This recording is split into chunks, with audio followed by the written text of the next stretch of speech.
Isang mapagpalang araw po sa ating lahat. Ngayon po ay araw ng Huwebes, August 13, 2025. Basahin na po natin ang ating mabuting balita sa araw na ito.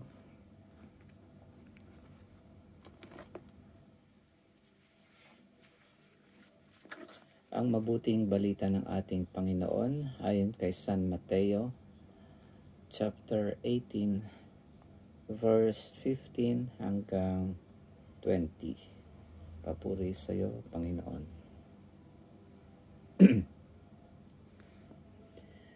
Kung magkasala sa iyo ang kapatid mo, puntahan mo siya at kausapin ng sarilinan. Kapag nakinig siya sa iyo, ang pagsasama ninyong magkakapatid ay napanauli mo sa dati at napapanumbalik mo siya sa Ama.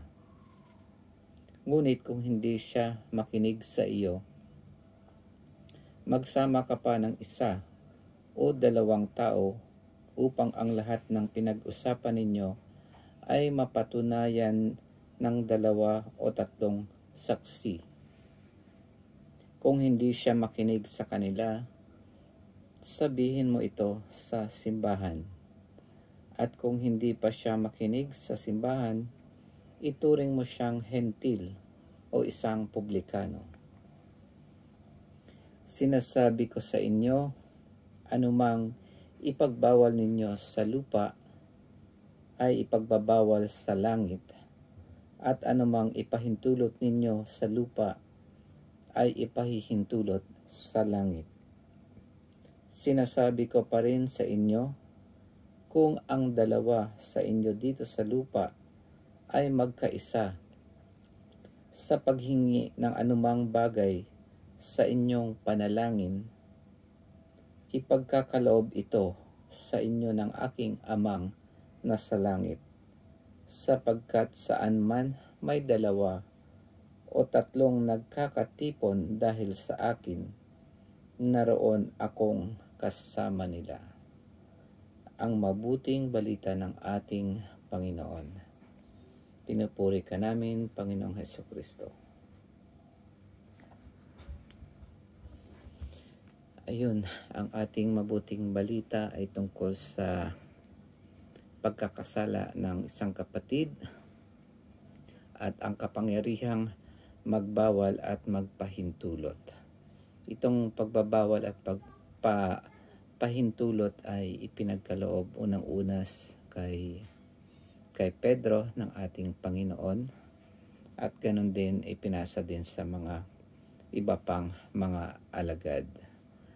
At dito naman sinabi dito na kapag nagkasala ang iyong kapatid sa pananampalataya ay meron tayong obligasyon na pagsabihan siya. At kapag hindi siya nakinig, magsama pa tayo ng 1 o 2 tao. At kapag hindi pa rin siya nakinig, dalhin na natin siya sa ating simbahan. At kapag hindi pa rin siya nakinig sa ating simbahan, ay ituring na natin siyang hentil o kaya publikano.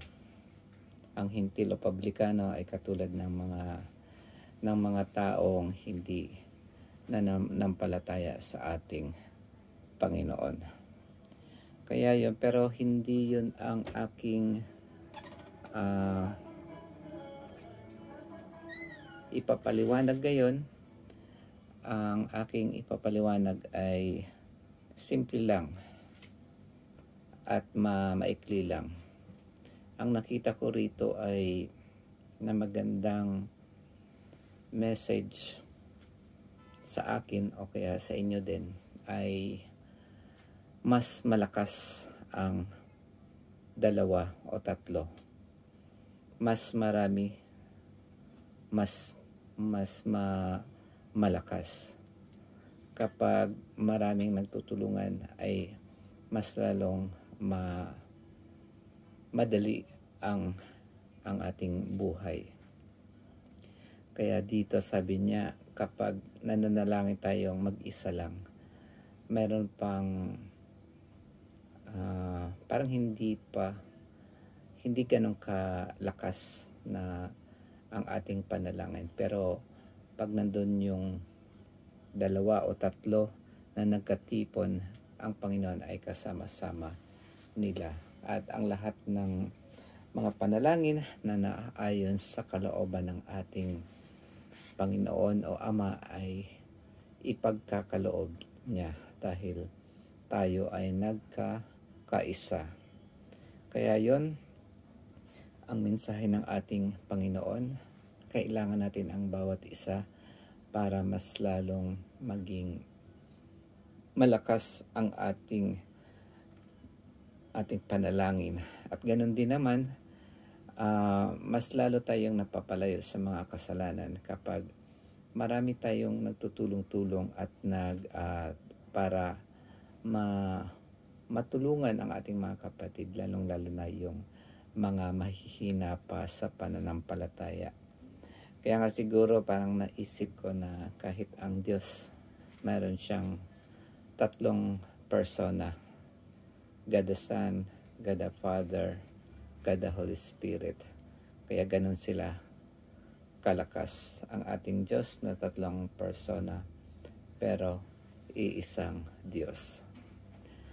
Yun lamang po mga kapatid sa araw na ito. Sana nakapulot kayo ng munting aral sa ating nabasa at napakinggan ngayong mabuting balita. Sa muli po, pagpalain po tayong lahat ng ating Panginoon. Amen.